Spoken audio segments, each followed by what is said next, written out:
here at the Daily Mix and AZTV7, we are very happy to learn the golden rules from these students who live golden. I'm Evan. And I'm Niveah, and today we're going to be talking about another important aspect of the golden rule, civility. As teenagers, we see conflict in a wide variety of places, from social media to day-to-day interactions or political arguments. So we wanted to interview students to get their perspective on civility and devise ways to promote it in our community.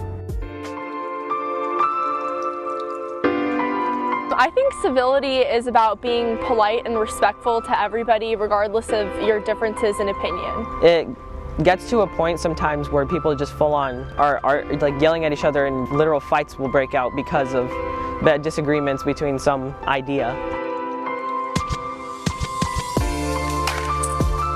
I think it lacks all over, especially with the political standpoints we have today.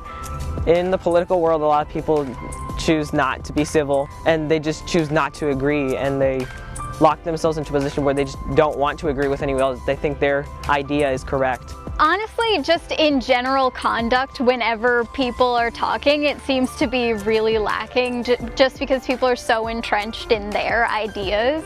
I just feel like it's easy to be indifferent rather than nice.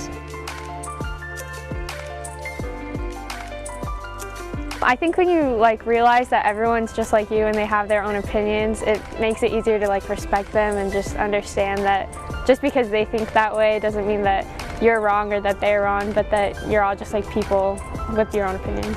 We're really able to allow people to, really experiment with their kinds of thoughts and opinions and feel comfortable sharing what they know, and that is what can truly lead to a society where we problem solve. Okay, well, treating others the way you want to be treated, treat others nicely and they'll treat you nice, and that's civility. When we're disagreeing, we can eventually come to a compromise without having to break out an argument. After talking with our peers, we came to the shared understanding that civility involves having respect for others and their opinions.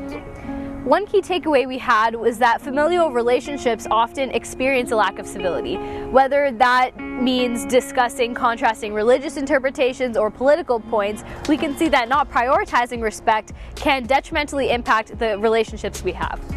Another place where we saw a lack of civility is politics. In fact, our peers mentioned how they saw political arguments seep onto social media, exposing us to conflict rather than collaboration. So we encourage you to embrace the golden rule and use active listening to promote civility. A key aspect of active listening is not only maintaining eye contact, but also listening to the other person's interpretation or perspective instead of thinking of what you have to say next. So the next time you're in a heated argument, remember to practice civility and live golden.